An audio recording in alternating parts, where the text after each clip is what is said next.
ब्राह्मण की बुद्धिमानी बहुत समय पहले की बात है। एक छोटे से गांव में एक गरीब ब्राह्मण रहता था। उसका नाम विद्याधर था। वह बहुत ही ज्ञानी और चतुर व्यक्ति था, लेकिन उसकी आर्थिक स्थिति अच्छी नहीं थी। वह पूजा पाठ और वेदों का अध्ययन कर अपना जीवनयापन करता था। हालांकि गांव के लोग उसकी बुद्धिमानी और सत्कर्मों के कारण उसका बहुत सम्मान करते थे। एक दिन विद्याधर को एक धनी सेठ ने अपने घर बुलाया और कहा, ब्राह्मण देव, मैंने सुना है कि आप बहुत बुद्धिमान हैं। मैं चाहता हूं कि आप मेरी समस्या का समाधान करें। विद्याधर ने सिर हिलाते हुए कहा, सेठ जी, बताइए, आपकी क्या समस्या है। सेठ बोला, मेरे पास बहुत धन दौलत है, लेकिन मैं हमेशा चिंतित रहता हूं कि कोई मेरा धन चुरा न ले। मैं इसे सुरक्षित रखने का कोई उपाय ढूंढ रहा हूं।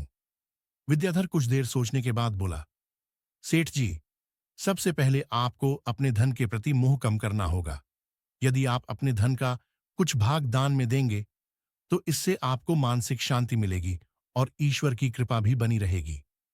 सेठ को ब्राह्मण की यह बात पसंद आई और उसने निर्णय लिया कि वह अपने धन का कुछ भाग गरीबों और जरूरतमंदों की सहायता के लिए देगा।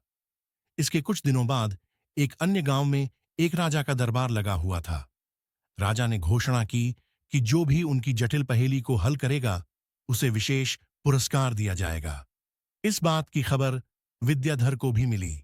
वह राजा के दरबार में पहुंचा। राजा ने पूछा, ब्राह्मण, यह बताओ कि संसार की सबसे बड़ी शक्ति क्या है। विद्याधर ने उत्तर दिया, राजन, संसार की सबसे बड़ी शक्ति बुद्धि है। धन, बल और यश सभी नष्ट हो सकते हैं, लेकिन बुद्धि सदा जीवित रहती है और व्यक्ति को हर संकट से बचा सकती है।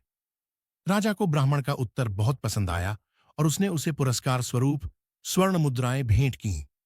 जब विद्याधर गांव लौटा, तो उसकी प्रसिद्धि और बढ़ गई।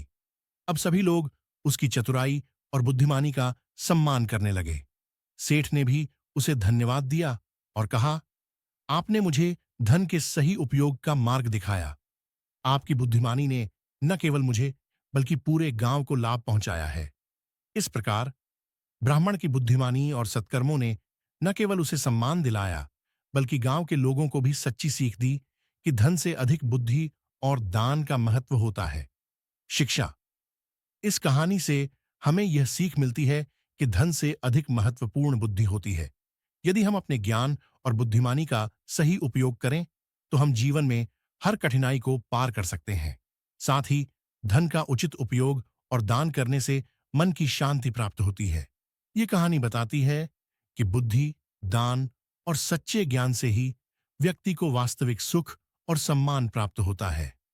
क्या आपको यह कहानी पसंद आई?